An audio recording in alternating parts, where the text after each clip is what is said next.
Patrick here from Marathon Nation. Excited to be back with another weekly quick video update for you guys. Lots of folks signing up now that we've dropped the price down to $10 a month for the rest of the 2011 season, which is awesome to see. I think we had something like 50 new members last week, so would love to see more people signing up and just checking out the team. And what I'm going to talk about today is a little bit about sort of how we do things in the team and how I think it can benefit everyone out there who's just paying attention. And I call it, being specific.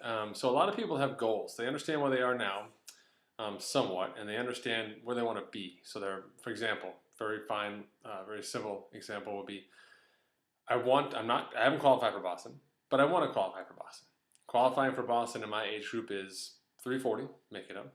I want to be a 340 or better marathoner. And so they set this goal of being a 340 or better marathoner, and they go about acting as if they're a 340 marathoner. They'll go do specific workouts or whatever it is, sort of around that 340 goal, hopefully. A lot of people don't. A lot of people actually just sort of say they want to run 340, do their training, and then roll the dice on race day according to a pace band. How we train inside Marathon Nation is different, but it's nothing secret. There's no special sauce. There's a lot of work and some good online support from the team and from myself, but it does bring a little bit of focus to the situation and that specificity that I'm talking about. You can also use this in your own training, whether you're part of the team or not. And that is very simple. If you want to run a specific time in a marathon, a Boston qualifying time, whatever it may be for you, you can actually benchmark that down all the way back down to the 5K distance.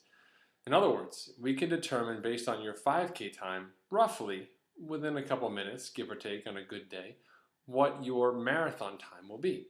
So instead of having you walk around saying, gee, I sure wish I was a 340 marathoner, or, by golly, I'm going to be one, we can have you go out and run a 5K now. Throw on your shoes, get outside, or get on the treadmill and crush yourself. Run a 5K, take those numbers, line them up, and you can say, wow, based on this score that I get for my 5K time, I actually am pretty much within the ballpark or not in the ballpark of running a Boston qualifying marathon. If you are nowhere near the ballpark, then you need to improve your fitness at that 5K distance first. So important, okay? We work on getting you fast first, stronger, fitter, faster first. Then we add the miles to your training. Don't make that classic marathon mistake of saying, last year I was a 4-hour marathoner. I did one marathon. This year I want to be a 340 marathoner, so I better sign up for 2 or 3 of them and just do lots and lots of training, and that will over a longer period of time, and that will make me a better runner. Odds are no. You're more likely to get injured from that approach than actually get faster and possibly also burn out. Instead, we want to focus on getting you faster first. Inside Marathon Nation, we talk about our Get Fast training plans.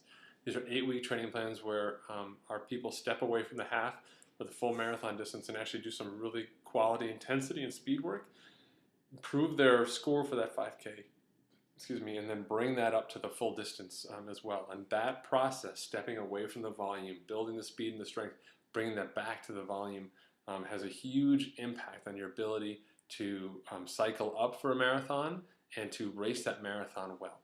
I'm going to put a website at the bottom here, which is a free website I used to use back in the day. We now have our own personal calculators inside Marathon Nation, but it's a great place for you to start.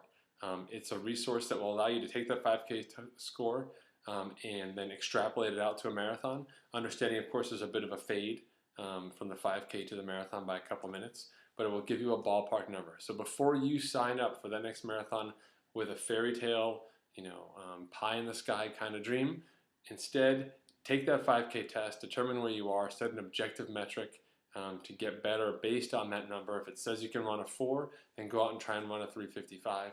Use those numbers to your advantages. The more specific you can be, the better off you'll be in your training and the better you'll be on race day. Thanks for tuning in, folks. Coach Patrick from Marathon Nation signing off. I'll see you guys next week.